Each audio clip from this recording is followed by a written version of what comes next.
Assalamualaikum warahmatullahi wabarakatuh. Salam sejahtera bagi kita semua. Semoga kita dalam keadaan sehat walafiat. Amin.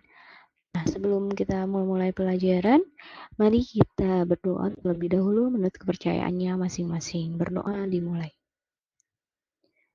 Baik, kita akan belajar mengenai history lesson atau mata pelajaran sejarah, khususnya sejarah Indonesia. Kita ke kompetensi dasarnya dahulu ya. Dasar kita belajar ini tuh supaya apa sih? Nah, ini biar kalian itu memahami konsep dasar sejarah, yaitu berpikir kronologis, diakronik, sinkronik, ruang dan waktu, serta perubahan dan keberlanjutan. Nah, untuk lebih jelasnya nanti kita bahas satu persatu, oke?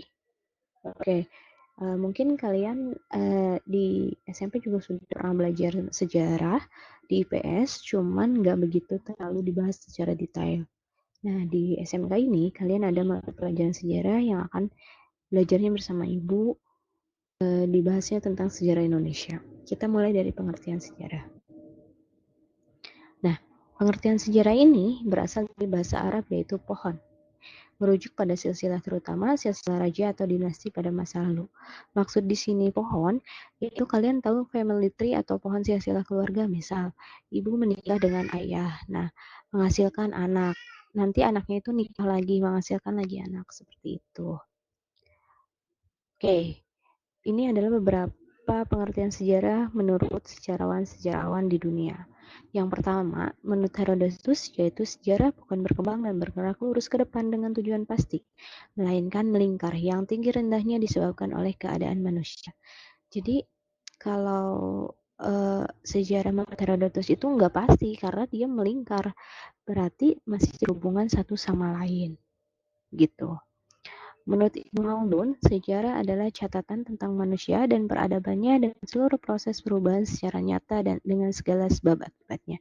Jadi kalau menurut Ibnu Khaldun itu sejarah itu adalah diarinya manusia dalam dari waktu ke waktu, seperti itu. Selanjutnya ada Sartono Kartodirjo mengatakan bahwa sejarah dibatasi oleh dua hal, dalam arti objektif dan subjektif. Kalau yang objektifnya menunjuk pada peristiwa, kalau subjektifnya siapa yang menulisnya. Jadi, kenapa Sartono Kartodirjo mengatakan seperti itu? Dalam sejarah itu tidak ada benar atau salahnya. Setiap orang yang menuliskan sejarah itu mempunyai pandangan masing-masing terhadap peristiwa tersebut. Tetapi tetap harus dibuktikan. Nah, selanjutnya, menurut Muhammad Yamin adalah sejarah adalah ilmu pengetahuan yang disusun atas hasil penyelidikan dari berbagai peristiwa yang dapat dibuktikan kebenarannya.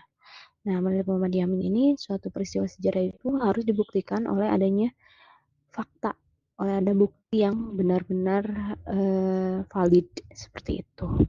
Nah, so, what is a history? Apa sih kesimpulannya dari pengertian sejarah yang tadi telah disebutkan oleh Ibu? Yaitu sejarah adalah ilmu pengetahuan yang mempelajari berbagai peristiwa atau kejadian yang terjadi dalam kehidupan manusia pada masa lalu. Nah, satu peristiwa dikatakan suatu peristiwa sejarah yaitu setelah berlangsung selama 25 tahun dan peristiwa itu unik. Seperti itu. Nah, yang terakhir yaitu mengenai konsep dasar sejarah ada 3. Ada konsep manusia, konsep ruang, dan konsep waktu.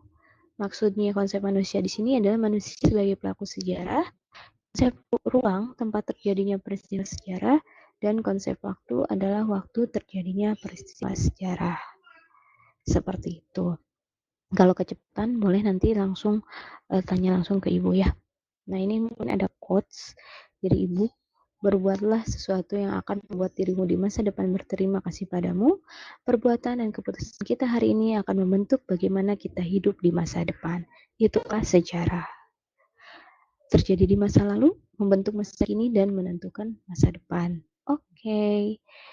Untuk tugas pertemuan yang pertama yaitu buatlah pohon silsilah keluarga, boleh dari keluarga ayah atau ibu, kalian pilih salah satu, dimulainya dari dan ibu saja. Dari nenek dan kakek.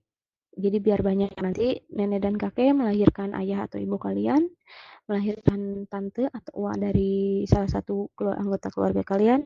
Itu ada contohnya seperti itu, nanti diupload di web. Baik, terima kasih.